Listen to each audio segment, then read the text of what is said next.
Hey guys, welcome back to my channel, and if you are new here, welcome to my channel. My name is Abby and I am a homeschooling stay-at-home mom of 4, and I have homeschooled my kids from the very beginning. I do share a lot of homeschooling content here on my channel, so I would love to have you subscribe if you are new and you like homeschooling content. But today, since there are so many new homeschoolers out there right now, and for those of you who are not a new homeschooler but you want to have that beginning of the year refresh, today I want to focus on 5 ways to keep your homeschool simple. I think there is always the tendency to lean into what everyone else is doing and to want to take on everything, and you just become so overwhelmed. So today I want to share my top 5 tips to simplify your homeschool. So if you are interested, then stick around. So tip number 1 is very to the point, and that is just to learn to say no. It took me years to learn how to say no, and our family and our homeschool definitely suffered until I learned to say no. Every no is a yes to something, every yes is a no to something, right? So for me, I was saying yes to everything because in our town, and you'll find this a lot within the homeschooling world, when you connect with other homeschooling families, or if different churches have homeschooling opportunities, or there's really great homeschooling co-ops in your town, everything sounds great and beneficial. There's nothing wrong with most of those opportunities in and of themselves, but when you are so overwhelmed that you don't actually have time within the walls of your home, that can be very detrimental to your homeschool. So learn to say no to all of the great opportunities out there. Understand that eventually that may fit into your schedule when it's appropriate, but maybe right now taking on every single opportunity isn't necessarily important. But also take advantage of and put value on your yeses. So use the village when the village is helpful to you. When you don't know how to play a stringed instrument, but you have a friend who's willing to teach your kids how to play that. Or when your kids just love science experiments, but you don't have time or resources to put together great science experiments, then join the science co-op. But if you do every single thing, you take advantage of every single homeschooling class offered during the day, you join every single co-op, or you say yes to every single homeschooling play date, you'll become very overwhelmed and your homeschool will very much spiral out of control, and you won't feel like you have it in your hands any longer. So number 1, learn to say no. Tip number 2 is outsource the difficult subjects or the subjects that cause tension. Now, for us, that subject is actually math. I love math, and I don't necessarily have a problem teaching math. My kids love math and they don't necessarily have a problem learning math, but for whatever reason, tensions were always high for us when it came to math.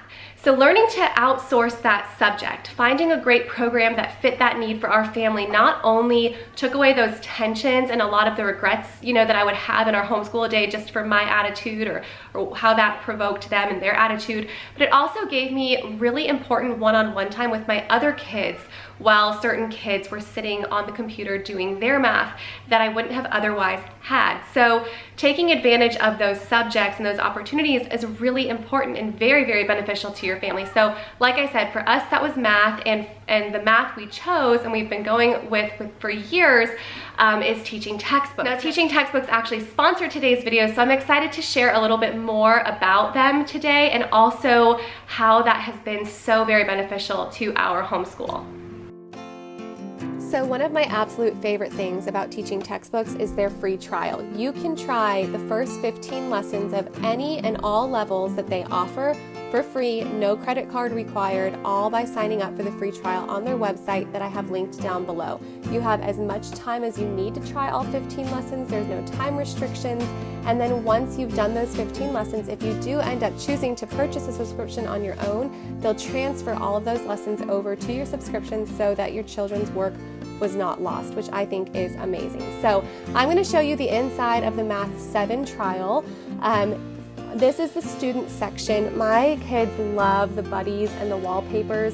One thing that I love is that within the lectures and the practice lessons, if your child gets a question wrong, they get a second chance. They can also see how to do it, so it can walk them back through that math skill, which is really, really beneficial. You can actually turn off the hints and the second chances from the parents' side of things, but I'll show you that in a few minutes.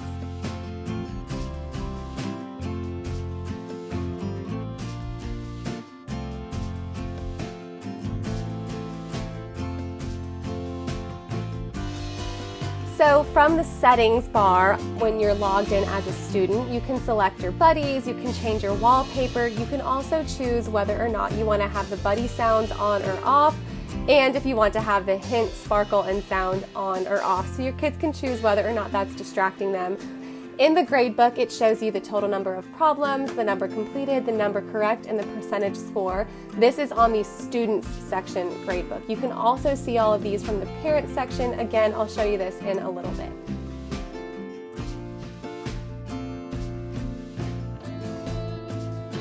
So from the parent side of things, you can actually manage your subscriptions, which includes the pause feature. And that's an amazing feature. We have used that many times when we've gone on trips or when we need some time to just work on one particular skill instead of moving on or spending any of our time while we are spending time working on a particular skill. So we're not using any of our subscription time if we need to stop and work on some multiplication facts if I see that they're a little shaky or something.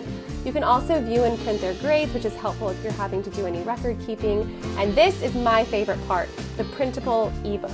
So you can literally print the entire lecture and all of the problems for each lesson.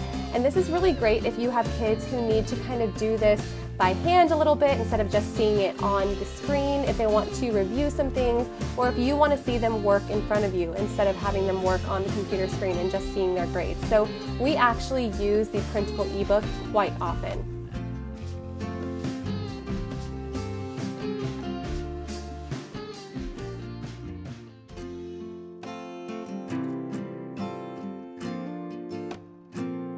And then, like I said, you can change their hint and their second chance options from back here if you feel like they're using it too often.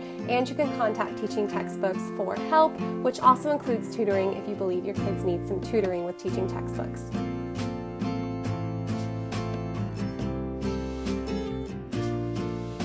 Tip number 3 is to create a rhythm, but not necessarily a schedule, and reevaluate the boundaries of time that you have put on your learning time.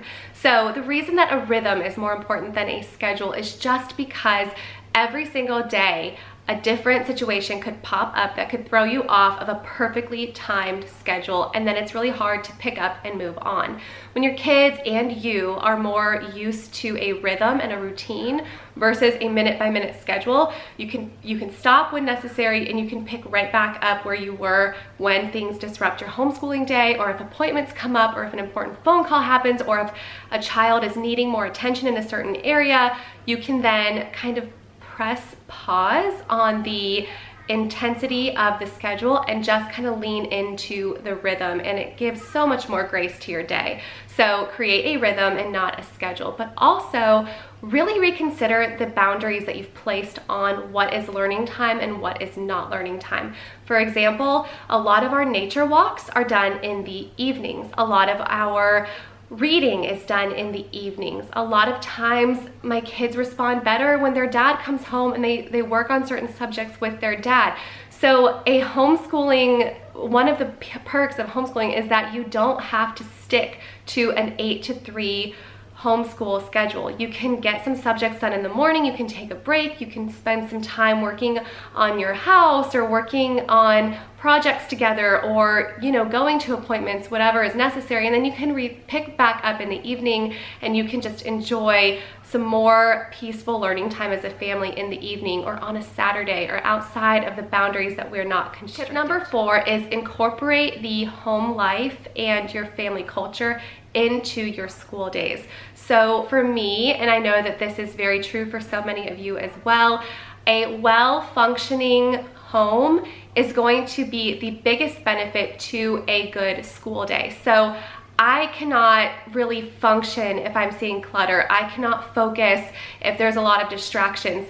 So where it seems counterproductive to stop school and pick up, it actually then aids our homeschool functioning so much better. So what we do is we incorporate family contribution times and meal times and meal prep into our days so that our whole family homeschooling rhythm just functions so much better.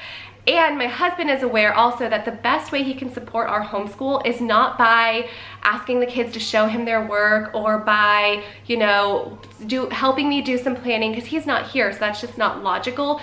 The best thing he can do to assist our homeschool is to help our home life and our chores and our meals, and just helping with the burden of those other things that really start to conflict when you are mom, teacher, housekeeper, chauffeur, and all of that. So just really pay attention to and revere the parts of your home that need to function, and that will ultimately help keep your family and your homeschool days running very smooth. And the last tip I have to simplify your homeschool and keep it running smooth is to group your kids together when you can, do family subjects as often as possible, and then work on independent work and one-on-one time simultaneously. So assign your kids any of their independent work during a time where you can then sit one-on-one with another child and kind of swap them out back and forth, somebody doing independent work, you having like a,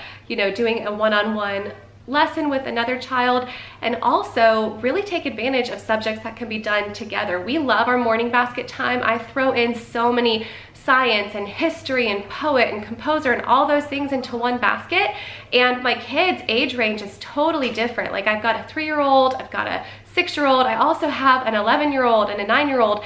And what I do is I'll read everyone the same lesson, but then I'll maybe ask my 6-year-old to tell me 1 or 2 things they remember. I'll ask my 9-year-old to do a written narration of it, and then I'll ask my 11-year-old to retell as much as they can remember, or to write an essay based on what we've read. So I have higher expectations of my older ones, but also my younger ones are sitting in on the same lesson. They're seeing, they're hearing the retellings from the older ones. They're also getting those subjects knocked out at the same time, and I'm only having to teach that lesson once. So I love taking advantage of family subjects and grouping subjects together as much as possible. I also really love the hour in our home where my kids are working independently, and then I'm able to work one-on-one and kind of pull them back one at a time. So that is tip number 5. So thank you so much, Teaching Textbooks, for sponsoring today's video. We really, really enjoy using your curriculum. I'm gonna put a link down below, like I said, for that free trial if you guys wanna give that a try. If you guys have any tips for new homeschoolers or just tips to simplify your homeschool, leave those in the comments down below as well. All right, I'll see you guys later. Bye.